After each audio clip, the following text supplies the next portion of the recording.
Hey guys, how's it going? It is a gorgeous morning and I am so excited to start this garden tour. This is our July garden tour and there have been some things that have changed on the property since our last one, and there's a lot of changes that are about to happen. So this is probably the last time that you guys are gonna see the garden looking this way. We're about to start huge projects in the backyard. We were gonna wait till fall, but we've kind of just decided to just go for it and jump into this major project that we're gonna do in the backyard. So we're gonna start our garden tour up front and let's get into it. If we start right up front, the front gate is flanked by two arborvitaes, and I swear they've been getting bigger and bigger just since the last garden tour that we did. I swear they're putting on so much size, which is really exciting to see. I don't know how much longer they're gonna be able to stay in these containers, and I'm not gonna be able to put them in the ground. So we're just gonna leave them in this container until I'm ready to put them probably in the backyard, which soon, very soon, these are gonna go into the backyard and I'm really excited about it. To the left over here, this bed right here is got 3 Sunbelievables from Monrovia, and oh my gosh, these have performed like crazy. Isn't this so gorgeous? Usually this thing is full of bees, but there's no bees out quite yet, I guess. But absolutely stunning. This is 3 plants. Each one of these gets about 1,000 blooms in a growing season. So you can see there are some spent blooms right here, and then there are more blooms to come. And I'm very, very happy with this plant. It gets about 3 feet tall and wide, so it is coming out of this garden bed quite a bit. I tried to plant them, I thought at least, pretty far back in the bed, but they just get so much sun, so they reach for the sun this way. It's just absolutely stunning. To the left over here, I have some zinnias, and I love zinnias. I want to show you guys one thing. So this is all one variety. And if your zinnias that start out like this, they're not, I mean, they're ready to harvest if you want to harvest them at this stage. The thing that you want to do with your zinnias is you want to shake them, and if they have a stiff neck, then they're ready to be harvested.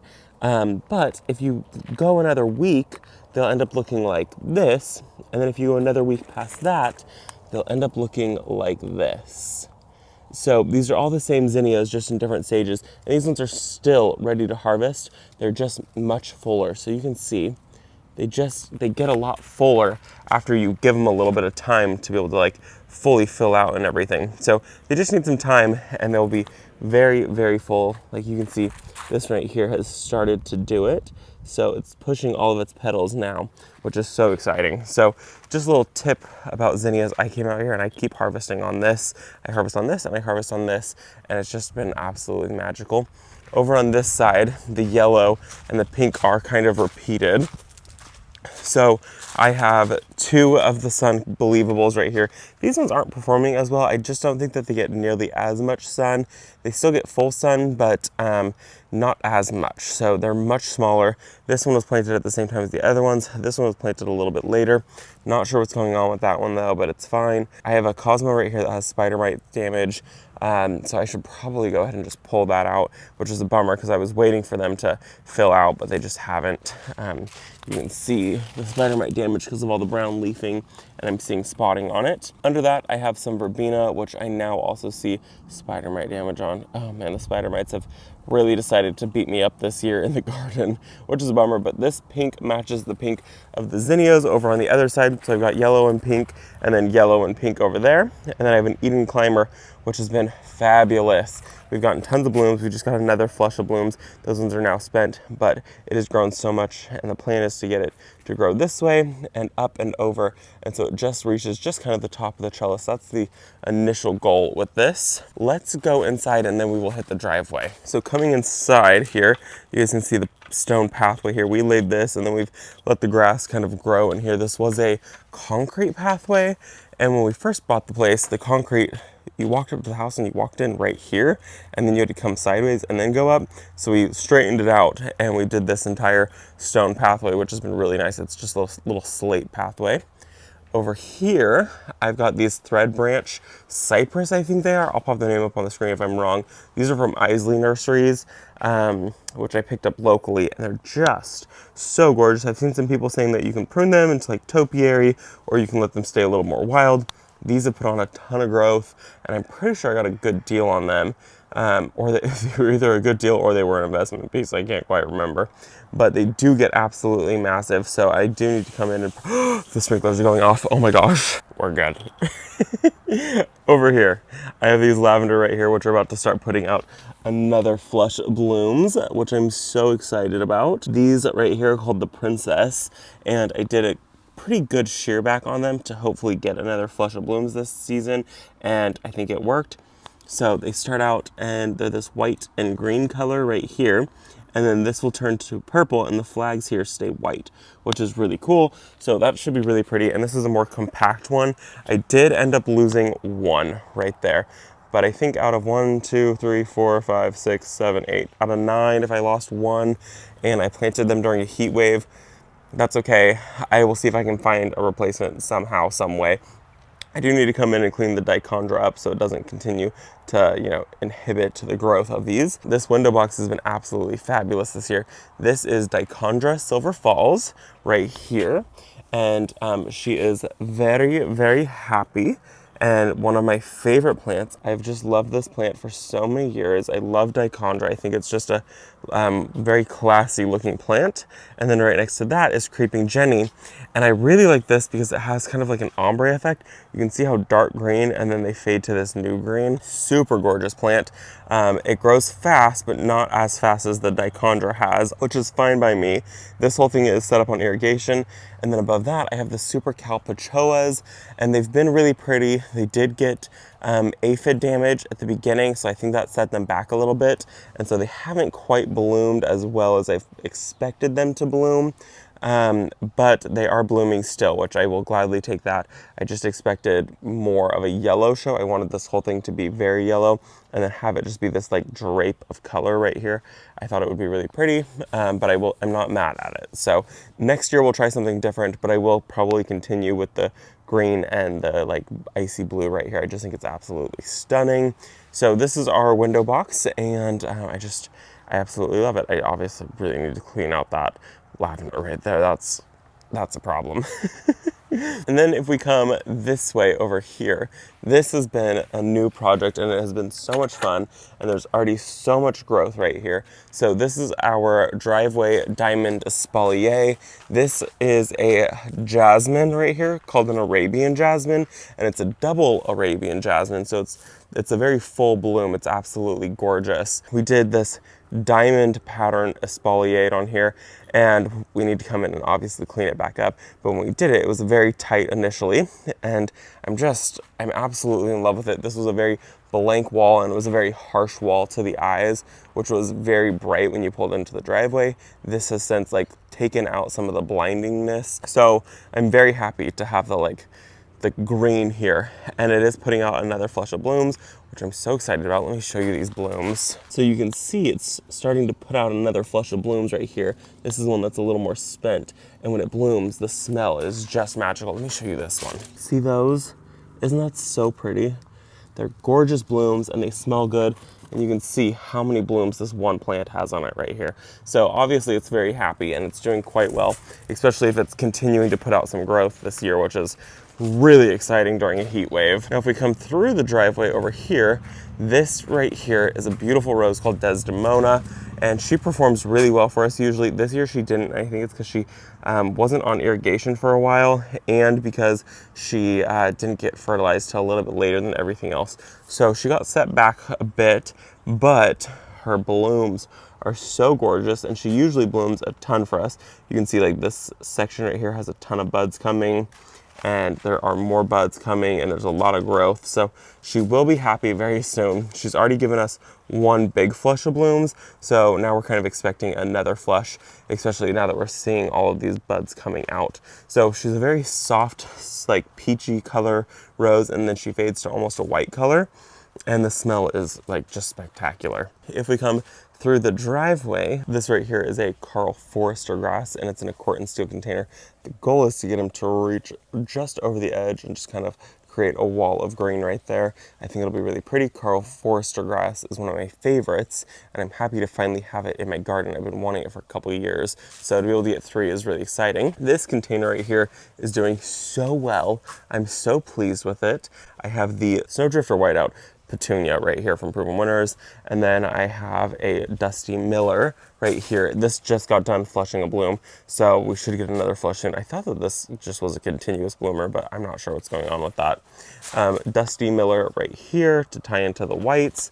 And then this green right here is a coleus called Wasabi. And I think this is 1 or 2 plants. And wasabi is my favorite because this is what it does, is it just grows like crazy and it gets absolutely massive. And this area is like pretty much full sun, and then this is deep shade right there. So it does get what it needs, even though it's got some like sun plants right next to it. And then I do have a honeysuckle climbing up it. This is one called, I think, like Flame or something like that, Gold Flame. And it's pretty, but it got hit with spider mites, so we'll see what happens. It is pushing some new growth, so I'm hoping that that means that it's rebounding, but we will see if it makes it through the year. If it doesn't make it through the year, I will find something else to be able to climb up this little trellis that we have. And then flanking the gate right here, we've got these lights. These were a gift to us, and they're like 100-year-old lights, so they're really, really cool. They're really stunning, and they're pretty much on 24/7 right here. I just love the like amber glow that they have. And then let's go through the gate. So coming in through the driveway to the backyard, this is how we enter as always. The pathway, the dogs are inside because it's too early for them, they decided. But I've got my rose right here. This is Coco Loco. I recently cut this back and it's much happier now. It's throwing out some growth. It was a little too wild and woolly, so it was just doing too much. So it's happier now, and I'm happier with it not being so crazy. It probably would be a little happier if it was somewhere that had some more sun, but you win some, you lose some. Right here, I've got my coleus bed. This here is the Wasabi. These are much younger, so they haven't quite had enough time to fully branch out, but I'm very happy with them. And then this is a new variety of coleus to me. I've never grown it, and when I planted it, I don't even think there was a tag stating the name on it, but I think that it's really pretty. The like new growth is that green color, and then it fades to that dark burgundy color, and it tied off of this coleus really nicely. If we're gonna keep coming back this way, over on the right side, I have a clematis called Ermandii growing up one of my favorite trellises. It's super gorgeous evergreen. And then I've got a spiral topiary right here, super pretty. That's a boxwood. You can see my little spider friends hanging out. This area has been a work in progress, and I now know what I want to do next year. I plan to change this entire bed up. I want to do some type of begonia that can handle full sun in this area, or more sun. And I mean, I'll still keep the heucheras right here. I had 2 heucheras that died, and then the lamium that died, it didn't get enough water. It's fine. And then we have our lion fountain, which the head is now in full sun at this moment. And it's happy as can be. I love this fountain. I love the sounds that it brings over to the side yard right here, especially because this is our seating area right over here. And then I've got 2 containers. This container is a magnolia called Ricky, and it's super pretty when it blooms in the springtime. It's underlined with baby tears. I always say it's a moss. It's not a moss. It's called baby tears. It's just a ground cover. It needs full shade, and it needs a ton of water. So this container tends to overflow with water, and that's okay because I want to make sure that stays alive. And then on the right side over here is a willow called Kilmarnock, and it's a like weeping type willow that stays much more compact, and it's got much like stronger stems. It's more of like a pussy willow where it's got the like beautiful catkins. You can see they kind of form up on this, and it's just really pretty.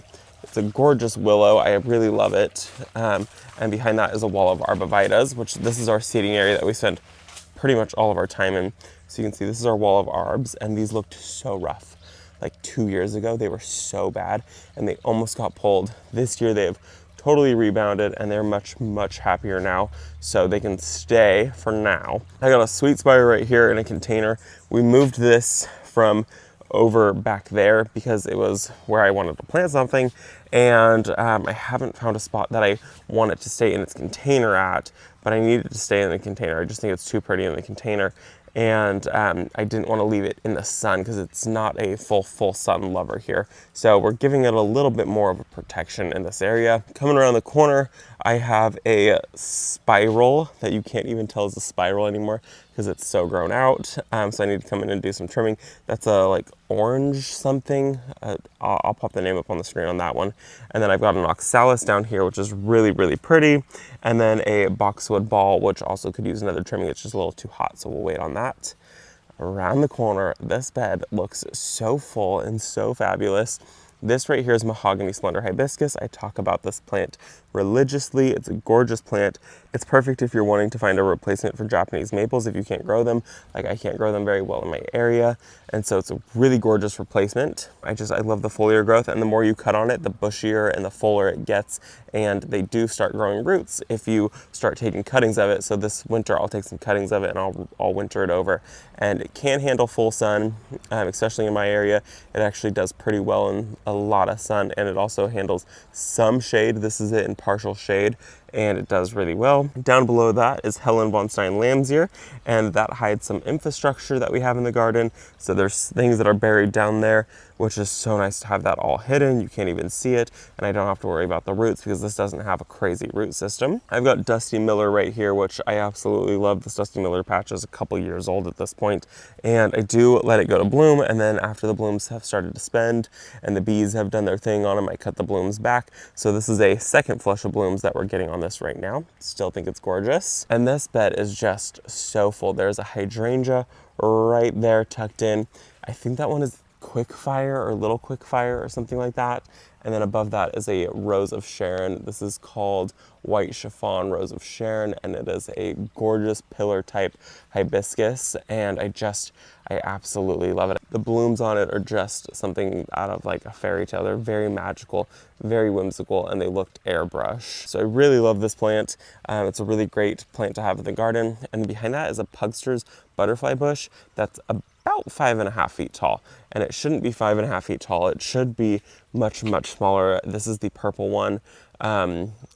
I need to figure out how to cut it back this next year because it's doing a little too much. This plant right here, isn't this so cool?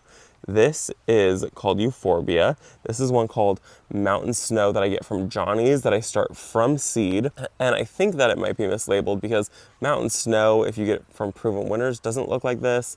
So they either just have the same name or something's going on with it. But I've grown this one for a couple years now, and it's fabulous to tuck into flower arrangements. It's just a really, really pretty plant.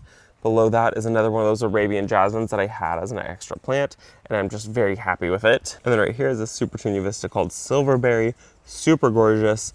I don't love the smell of petunias so much. I'm super sensitive to smells in the garden, and this one definitely has a smell. We had 2 of them, and the second one was that big right there. And when I had 2 of them, it was probably too much of a smell. Since we've taken this one out, we don't notice the smell so much anymore, which is really nice. I've got some coneflowers right here. This is my first year growing coneflowers, and I thought that I killed these right here. And they have just been so gorgeous. So I'm really happy with these coneflowers. Really pretty red color. The bees have gone absolutely mad over these, which is totally fine by me. I will gladly let the bees be crazy over these and have this little pop of red, which I'm not a super like red person, but I planted these for Brent, and he loves red in the garden. I have a morning glory that is infested with spider mites right there, so that's gonna have to go. That one's called Split Second. You can see the spider mite damage, but you can also see the blooms right there. The blooms are really pretty, but not worth the spider mites staying in the garden. And then next to that is a hydrangea, and I am so proud of myself for this hydrangea. She looks a little sad. She's a little sparse right here with the foliar, growth, but she's got blooms. And she has a lot of blooms, and I never thought that this would be something that was possible. This one's Limelight, or the next one that I have is Limelight, or either Little Lime or Limelight. I can never remember which one is which because they're basically the same plant, it just determines size, but they're both so young that I won't be able to tell until they get much larger. So this one is Little Lime or Limelight, and I'm thinking this one might be Limelight. But look at my blooms, they're huge. I'm so proud of these. This has been something that I've wanted for so many years. And so to finally have it, it feels really unreal and very special. Next to that, this is a lemon cypress, and I love lemon cypress. I think that they're so gorgeous. I've got a few of them on the property, and I love tucking them around the gardens. I think they're super gorgeous. This right here is a dogwood, and this is the Ivory Halo dogwood. And anything variegated, I'm all about. I'm a sucker for anything variegated. So I will gladly take that. I do have a butterfly bush right here, and I think I need to pull that. She just looks a little leggy and she doesn't look happy, and she didn't perform this year. And I thought about taking her out last year anyways, and this year was just my confirmation that I could find something better than that. And this here is called a Japanese anemone, and I love Japanese anemones so much. We're starting to get blooms. They usually don't bloom until October. So the fact that we're starting to get these bloom spikes is really exciting. I usually don't see these even starting until the beginning of October. So I will gladly take these, and they're coming along, and they're coming in abundance, which is nice. I have another version of it right over here. You can see the foliar growth is different than this one over here. These spread by rhizome, so they take over the garden a little bit. So you can see my grass pathway goes there. This kind of bullied its way into the garden, but I did leave it because I just think they're too pretty to not leave. I have a chokeberry right here, and I've come to really love chokeberries. The blooms on it this winter time will be a bright red color, and I just think it's absolutely magical. Usually the stems are a bit darker, but I don't know too much about chokeberries, so we're gonna leave this guy. This was a transplant, so it's very, very sparse in foliar growth right now because I did transplant it right before summer. Down below that, I've got some Dusty Miller. That one is called New Look. And so you can see the leaves on it are a much different look than that. And so that should fill out, and that should take over that entire area back there. I gotta come in. I need to pull weeds. I haven't pulled any weeds. I did a really good job preparing for this garden tour. This is what my hydrangeas usually look like. And this is either the Little Quickfire or the Limelight. And this is what they always do for me. And it's so heartbreaking. So I have a couple blooms on here that are just spectacular, super gorgeous. But I probably should come out here with an umbrella and put an umbrella over these. It's just, I don't do very well with hydrangeas, and it's my growing zone. They don't want to live here. We're gonna keep coming this way, and we're kind of zoom past everything. This here is a Vitex, which I talk about all the time. I need to come in and do a little more cleanup down below, and I need to stake this branch up because I want to make sure that when it's drying, it dries. When the wood starts to harden, that it hardens up. It is starting to lean quite a bit because it's done blooming, and it has all of these berries that it's forming right here, and these berries are so extremely heavy, so it kind of weighs the tree down a little bit. So I could come through and I could cut all of these berries off. I didn't, and I probably won't. So the berries will stay for now, and I should get another flush of blooms sometime in October also. We're gonna come through over to the veggie garden really quickly and do just a quick tour over here. This is the main thing I wanted to show, is my artichokes. Isn't that so pretty? Have you ever seen an artichoke blooming? So this is one that is very spent. This is one that is freshly opened up. Usually this thing is just full of pollinators, and they're just really pretty plant. I love having artichokes in the garden for the main reason of leaving them for the pollinators and using them in flower arrangements. I prefer when they stay much smaller. This year it got completely infested with aphids. So, we just have tried to leave it alone and let the pollinators enjoy what it can through it. This is crazy. This is psychotic. The squash. I need to do so much maintenance on this. I've been saying I will maintain it, and I have not maintained it. So veggie garden's out of control, but it's fine because honestly, this coming fall, it's all coming out, and I'm going to do a cut flower garden in here. So in every single one of these beds, I will do winter sowing things like sweet peas and just winter tolerant plants that can handle cold.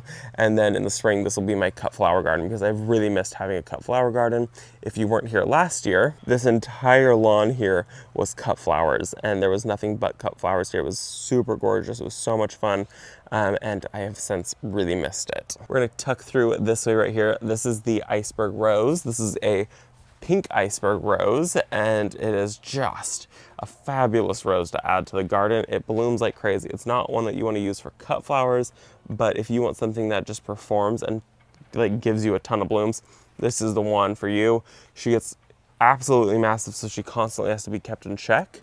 I do cut her back usually to about here, and she throws all of that up, and she's a fabulous performer in the garden. I'm probably not going to go back here because there has been some massive spiders. There's one, you can see he's hanging out right there, and there's been a couple more, so we're just going to sneak past this area. The only thing I wanted to show is my other hydrangea. That's probably been the best performing hydrangea. It started out like lightly blue, and then they quickly went to pink, and now they've started to fade and they're more of a green color. That's the Endless Summer hydrangea. And then we have a couple birch trees right here that are just massive, massive trees, and we got those bare root about 3 years ago at this point. And now we are on the other side of the property. I just kind of like went around everything because there is a lot of mess behind me that I'm hiding. I just cleaned out the sunflowers right here, and I need to figure out what I'm going to do for some fall planting right here. My plan initially was to do Carl Forster grass that I have in the driveway, and I was going to do 1, 2, 3 in between our apple espaliers right here. But I just have this grass right here, and it's just so pretty, and especially when it blooms, it's really pretty when the seed heads come up. So I'm gonna leave it, and I might change my mind this year.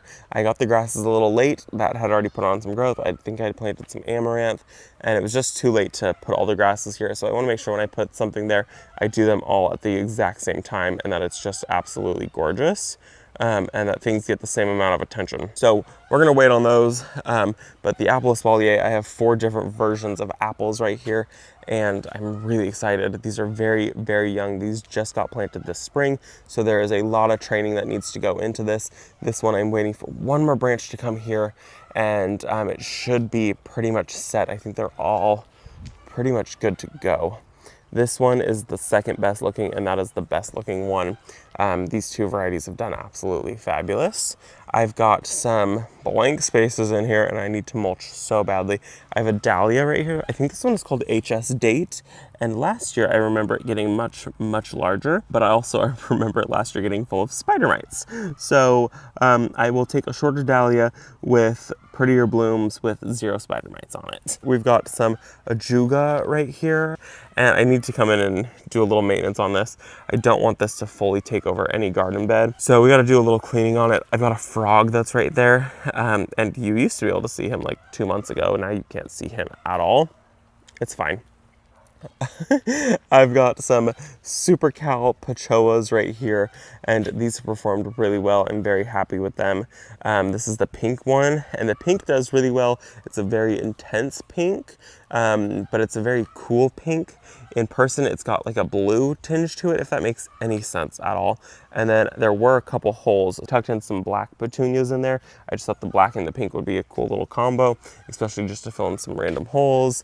I just thought it would be really pretty. And then I do have a couple of zinnias that have popped up that I've just decided to leave because I want that cottagey feel. And you know what? This is perfect. So I think this is the Polar Bear White, which is the variety that I had closest to this bed right here, which is a fabulous zinnia to have in your garden. It performs so well, and it usually just absolutely takes over and is a massive plant. So very happy to have one of those tucked in the garden because I missed my zinnias this year. Behind that, I have an amaranth, and I think that one is the Love Lies Bleeding. I planted a bunch of them right there, and it looks like only 2 survived. So 1 Love Lies Bleeding and 1 of the burgundy right there. Amaranth is one of my favorites, hands down. And this year I just didn't have very good luck with them. But I will be growing way more of it. It's just a very magical cottagey flower. Love Lies Bleeding is a gorgeous one. And the burgundy one is also a perfect one too. So I'm very happy that those are the 2 that survived because those are my 2 favorites. And like I said, I've got the espaliers. This one right here is about 3 years old, and this one right here was just planted this spring. So these ones are catching up pretty quick to this guy over here. This one just does have much sturdier stems and is a little bit more established in its roots. So very happy either way with these. And I do have 1 more wire that's there to be able to continue to train because I would like it to be 4 tall. This is our magical little aviary where we have finch in here, and they're just the best thing that we ever added. I got a little finial to the very tippy top of that. I love these finch. We come and we usually sit on this bench and we usually chat with them. And when we start saying hello, hello, they all go crazy and they all say hi. So they've been a lot of fun. They do have babies. They stay out pretty much year round for us. We don't get cold enough. We get usually 1 night that hits 32 degrees. So we don't get too cold for them, and they can usually handle it. And then we will show this last bed right here. This is a alder tree, and it is one of my favorites. This is a nostalgia plant for me. My grandparents had one, and they actually had a grouping of 3, and I always remember the grouping of 3, it was like 1, 2, 3, and there was a big open space in the middle, and we would always like play in there, and that was our little fort. And so it's a nostalgia plant for me, and they do produce the cutest little cones. They're called alder cones, and I love them. I use them like in flower arrangements in the fall time and in the winter time because they're just the cutest little things to tuck in. Down below that, I have some lambs here, some more of the Helen von Stein right there because it's a tried and true in the garden, and it's something that I think I'm always going to have. I have a weed right there that needs to get pulled. It's fine. I've got a purple fountain grass right there, and then next to that I've got some penstemon, and the penstemon have done really well. I've never grown this before, and so I'm very pleased with these. They just continue to bloom as long as they get enough water in our area. This one right here actually wasn't getting enough water, and it started to die back and droop.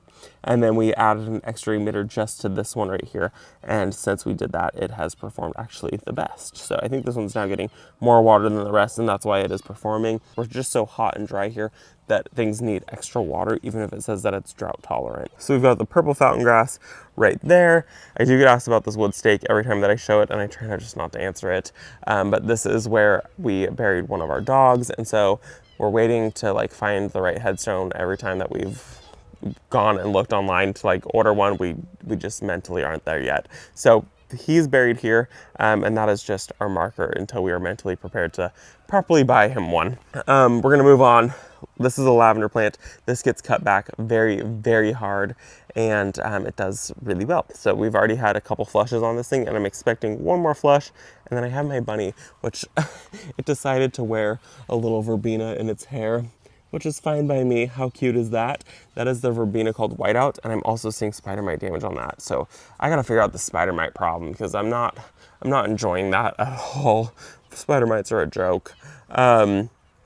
And the last thing that you guys see every time is the espalier, which did not get cleaned up for this garden tour.